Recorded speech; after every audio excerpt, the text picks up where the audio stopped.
In this video, I'm joined by the legendary Mr.C, and he's going to give us 5 tips to being a DJ. Let's jump in.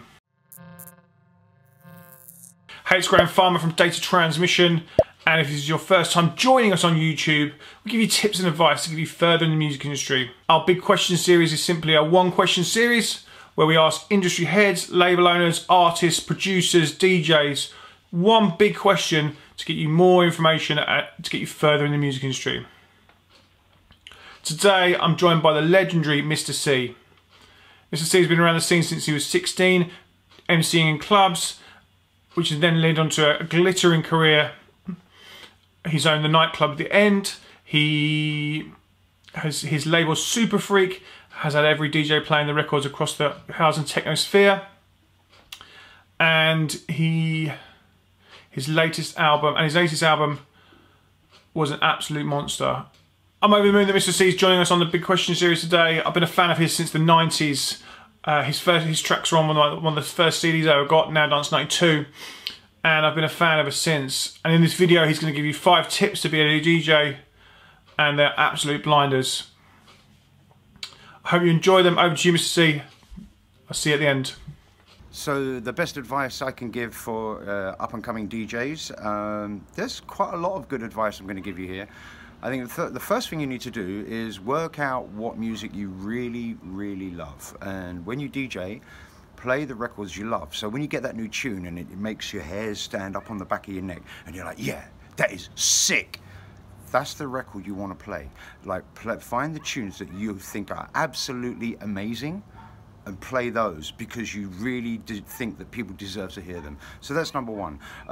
Secondly, go to clubs that you like, clubs that you want to play at, and you know, get involved. Be a part of the community. Now, this is vital.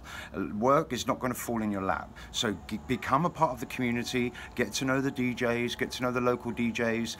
Get to hang out with them and the promoters, and be a part of something. Give energy. Give love. Communicate. Share ideas.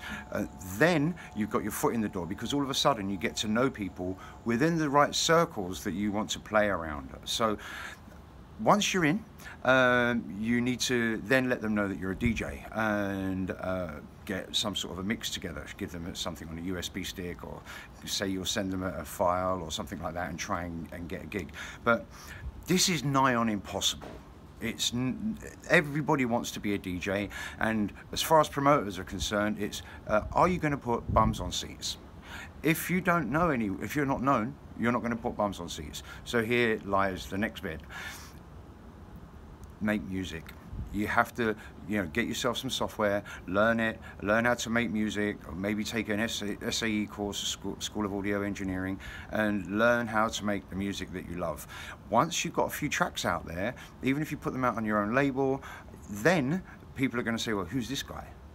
You know, I want to know who he is. I like this track. So then you've got another in. So now these days, there's no such thing as just a DJ anymore. Back in the 80s and the 90s, when DJs were DJs, you didn't have to be anything else. You could go and you could throw down vinyl and you're a bad boy. Nowadays, you have to be a promoter, a producer, a writer. When I say promoter, here's the next bit. Why don't you, once you've got involved and you've become an integral part of your community, start putting on your own parties? Then you've got your own in, and you know, book the good locals. Maybe if you can afford to, get a mid-sized guest who's not going to set you back too much, and put on really high quality events with good sound, good light. Small, start with 100 people, get something going that gets a vibe, gets an emphasis, and then all of a sudden you're creating. So you're not just someone who's trying to blag a DJ gig, you're doing it for yourself. You have to dedicate yourself. Nothing is going to come for nothing. You have to work really, really hard. Now that's vital. So learn what music you want to play. We'll really find out what you love. Play the records that you love. Find out where the community is that you want to be involved with. Become an integral part of that community. Make music, maybe release it yourself, or put on your own small parties. But I'd like to end it with this. You have to be 100% positive. You have to know that you're going to succeed and that nothing will get in the way. That way, you may just make it. Likely is you're not. It's a dead-end job. Go and do something proper, for fuck's sake. Thanks again for joining us on the big question today. I hope you enjoyed those tips. I found them really useful. I found them really inspiring. If you have fun, give us a like on the video, smash the bell, drop us a comment on which one you found the most useful and which one you found the most inspiring. I'd love to hear from you. I'd love to build a community on YouTube. I'll see you again next time. Bye.